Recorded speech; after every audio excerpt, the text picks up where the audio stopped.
तो साथियों आज हम सिंपली जानते हैं कि समास क्या होता है। साथियों जो समास होता है, समास का अर्थ होता है साथियों संक्षिप्तीकरण या छोटा होना होता है, ये समास का अर्थ होता है।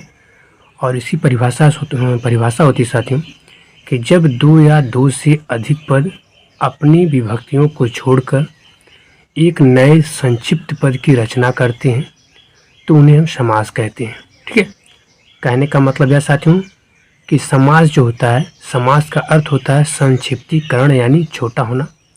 और जब दो या दो से अधिक पद अपनी विभक्तियों को छोड़कर एक नए संक्षिप्त पद की रचना करते हैं तो उसे हम समास कहते हैं। जैसे शब्द के अनुसार इसका छोटा हो गया यथाशक्ति, राजा का पुत्र राजपुत्र।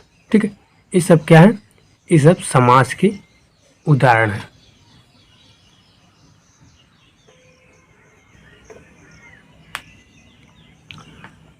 आगे साथियों समास के भेद। समास के जो भेद होते हैं साथियों, समास जो होता है वह 6 प्रकार का होता है। कितने प्रकार का होता है? समास जो होता है साथियों वह 6 प्रकार का होता है। सबसे पहला हमारा है अव्ययीभाव समास। अव्ययीभाव समास यानी जिस समस्त पद का एक पद अव्यय हो। क्या हो? जिस समस्त पद का एक पद अव्यय हो वह अव्ययीभाव समास कहलाता है। जैसे आजीवन, प्रतिदिन, यथाशक्ति। इसका ट्रिक है साथियों कि जिन शब्दों के प्रारंभ में उपसर्ग जुड़े हों। क्या हो? जिन शब्दों के प्रारंभ में उपसर्ग जुड़े हों, जैसे यथा, प्रति, प्रा, आ, अन, भर, निर, ये सब जुड़े हैं साथियों तो वहाँ पे आपका क्या होगा? वहाँ पे आपका अव्ययीभाव समास हो। जैसे देखिए निर्जन, निर्जन में क्या जुड़ा हुआ है? निर जुड़ा हुआ है यहाँ पे। ठीक है, बिना जन के अनुरूप, अनुरूप में अन जुड़ा हुआ है। ठीक है, दिन भर में क्या हुआ साथियों? यहाँ पे देखिए दिन भर यानी पूरे दिन। ठीक है, तो इस प्रकार से जो आप याद रखिए कि जहाँ पर भी जिन शब्दों के प्रारंभ में उपसर्ग जुड़े हों वहाँ पे आपका क्या होगा? वहाँ पे आपका अव्ययीभाव समास होगा। ठीक है,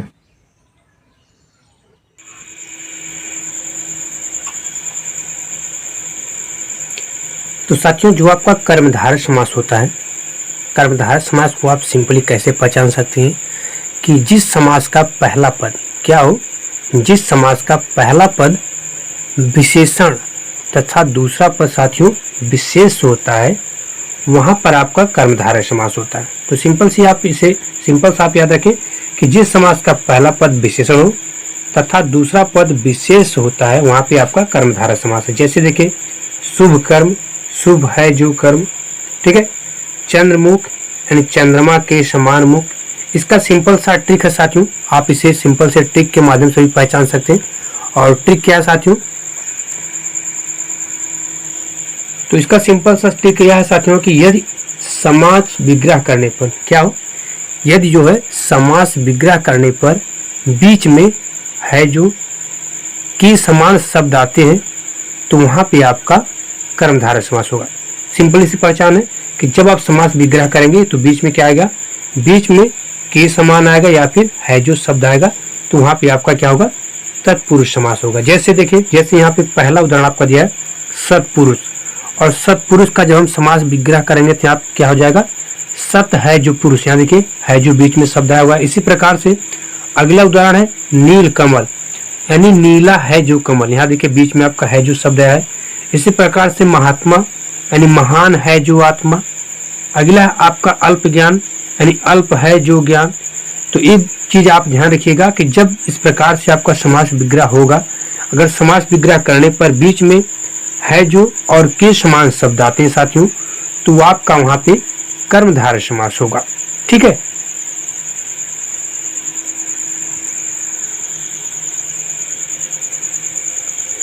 द्वंद्व समास। साथियों द्वंद्व समास की क्या परिभाषा होती है? द्वंद्व समास यानी जिस समास में दोनों पद प्रधान होते हैं। क्या होते हैं? जिस समास में दोनों पद प्रधान होते हैं तथा और या तथा शब्द का लोप होता है वहां पे आपका द्वंद्व समास होता है। ठीक है, कहने का मतलब यह है कि जिस समास में दोनों पद प्रधान होते हैं तथा और या तथा शब्द का लोप होता है वहां पे साथियों आपका द्वंद्व समास होता है। जैसे देखिए यहाँ पे आपका उदाहरण दिया गया कि जीवन मरण यानी जीवन और मरण। यहाँ पे देखिए समास विग्रह करने पर और बीच में शब्द आ गया है और यहाँ पे आपका और शब्द क्या हुआ है, और शब्द का लोप हुआ है। इसी प्रकार से अगला है हार जीत, हार और जीत। यहाँ देखिए समास विग्रह करने पर बीच में और शब्द आया है लेकिन यहाँ पे आपका लोप हुआ है। तो इसी प्रकार से कहने का ही मतलब है कि जिस समास में दोनों पद प्रधान होते हैं तथा और या तथा शब्द का लोप होता है वहां पे आपका द्वंद्व समास होता है। और इसका सिंपल सा ट्रिक है साथियों। ट्रिक क्या है, ट्रिक भी आप देख लीजिए।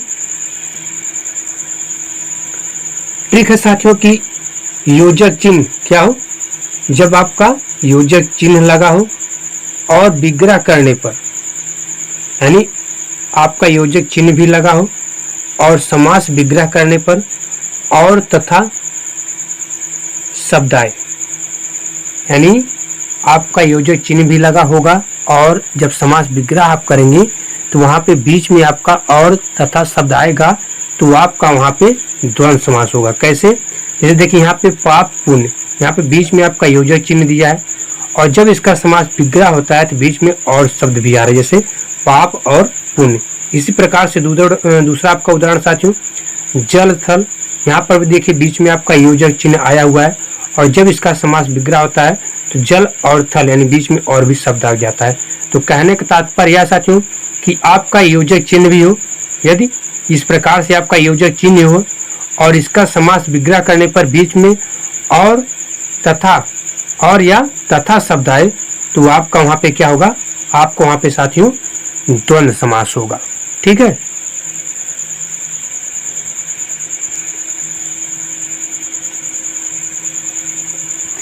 द्विगु समास साथियों, द्विगु समास की परिभाषा क्या होती है और इसका ट्रिक क्या है।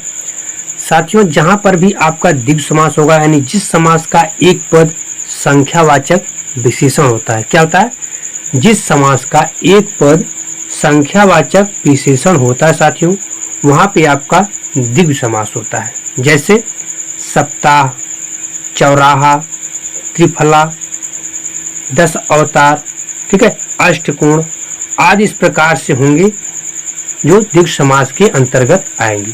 इसका ट्रिक क्या साथियों, ट्रिक साथियों बेहद ही आसान है कि इसमें समूह या समाहार का ज्ञान होता है।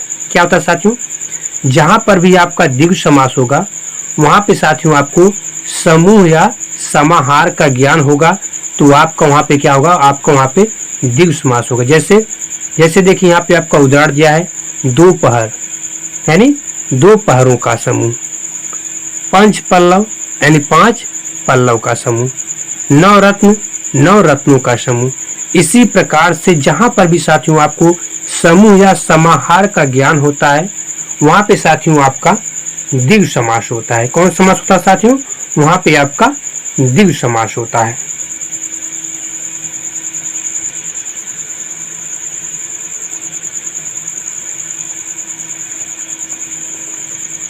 तो साथियों आप बहुब्रीहि समास को कैसे पहचानेंगे, बहुब्रीहि समास की परिभाषा क्या होती है। साथियों जिस समास का कोई पद प्रधान नहीं होता, सिंपल सी आप परिभाषा जान लीजिए कि जिस समास का कोई भी पद प्रधान नहीं होता और दोनों पदों में किसी अन्य पद यानी कि किसी तीसरे पद का ज्ञान होता है वहां पे साथियों आपका बहुब्रीहि समास होता है। कहने का तात्पर्य यह साथियों कि जिस समास का कोई पद प्रधान नहीं होता और दोनों पदों के बीच में किसी तीसरे पद का क्या होता है, ज्ञान होता है, वहां पे साथियों आपका बहुब्रीहि समास होता है। जैसे देखिए यहाँ पे जैसे आपका उदाहरण दिया है दशानन यानी 10 हैं आनंद जिसके, तो 10 आनंद किसके थे, रावण के। यहाँ देखिए तीसरे पद का ज्ञान हो रहा है। इसी प्रकार से दूसरा है विषधर यानी विष को धारण करने वाला, तो विष को धारण करने वाला कौन होता है, सर्प होता है यानी सांप। ठीक है। इसी प्रकार से और भी बहुत सारे बहुब्रीहि समास के उदाहरण हैं। जैसे आप कहोगे चक्रपाण यानी चक्र को धारण करने वाले कौन है, विष्णु भगवान। इसका ट्रिक क्या है साथियों, ट्रिक बहुत ही आसान है। ट्रिक आप जान लीजिए, इसमें देवी देवताओं के नाम का यानी जहां पर भी आपको देवी देवताओं का नाम पर्यायवाची शब्द समूह के लिए एक शब्द आए साथियों वहां पे आपका बहुब्रीहि समास होगा। यानी जहाँ पर भी देवी देवताओं का नाम आता है, पर्यायवाची शब्द समूह के लिए एक शब्द आता है साथियों, तो वहां पे आपका क्या होता है, वहां पे आपका बहुब्रीहि समास होता है। जैसे गंगाधर, यानी गंगा को धारण करने वाले, गंगा को धारण करने वाले कौन है, शिव जी। पवन पुत्र है ना, ठीक है, पवन पुत्र। लंबोदर यानी लंबा है उदर जिसका। चक्रपाण, चक्र को धारण करने वाले। आज भी और सब बहुत सारे क्या है, बहुब्रीहि समास के उदाहरण है। तो साथियों यदि आपको हमारी यह छोटी सी इन्फॉर्मेशन, छोटी सी जानकारी साथियों आपको अच्छी लगी तो आप हमारे वीडियो को ज़्यादा से ज़्यादा लाइक और शेयर जरूर करें। और यदि आपको इसके अलावा भी आपको किसी जो हिंदी से रिलेटेड है, जो हिंदी व्याकरण से रिलेटेड है, उससे समझ, यदि आपको हिंदी व्याकरण से संबंधित कोई भी जानकारी चाहिए साथियों, तो आप हमें कमेंट बॉक्स में कमेंट करके पूछ सकते हैं। हम उसका जवाब साथियों आप तक जरूर पहुंचाएंगे।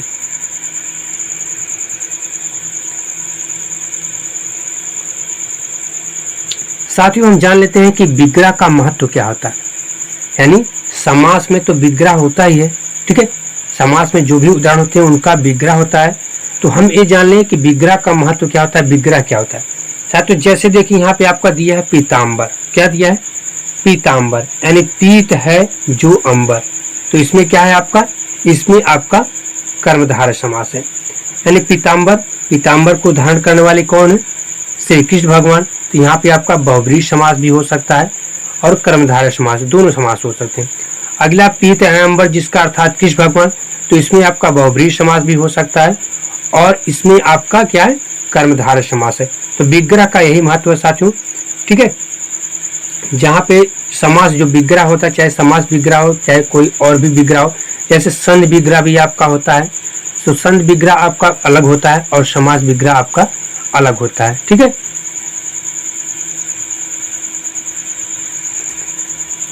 तो साथियों हम आपको बता दें कि विग्रह का इतना महत्व होता है कि एक ही उदाहरण में आपको दो समास, जैसे यहाँ पे एक ही उदाहरण में आपको दो समास हो से, इसी प्रकार से और भी है। जैसे मान लीजिए हम आपको यहाँ पे और भी उदाहरण दिखा देते हैं। तो साथियों हम आपको बता दें कि विग्रह का इतना महत्व होता है साथियों कि आपको एक ही उदाहरण में, विग्रह के ही द्वारा आप एक ही उदाहरण में आपको दो समास हो सकते हैं। जैसे देखिए यहाँ पे आपका दिया गया कि चतुर्भुज यानी चार भुजाओं का समूह, तो चार भुजाओं का समूह में क्या है, द्विगु समास है, ठीक है। जहाँ पे समूह या समाहार की बात होती है साथियों, वहाँ पे आपका क्या होता है, वहाँ पे आपका द्विगु समास होता है। तो चतुर्भुज यानी चार भुजाओं का समूह आपका द्विगु समास हो गया। लेकिन यहाँ पे देखिए चार है भुजाएं जिसकी, तो चार भुजाएं किसकी है, ब्रह्मा जी की। यानी जहाँ पर आपका तीसरे पद का ज्ञान हो वहाँ पे आपका क्या होता है, वहाँ पे आपका बहुब्रीहि समास होता है। तो विग्रह का इतना महत्व होता है साथियों कि एक ही उदाहरण में दो समास हो सकते हैं, एक ही उदाहरण में विग्रह के द्वारा ही कई समास हो सकते हैं। तो विग्रह का भी ज्ञान होना काफी जरूरी है। तो आप इन बातों को ध्यान रखिए कि विग्रह का बहुत ही ज्यादा क्या होता है, महत्व होता है, ठीक है।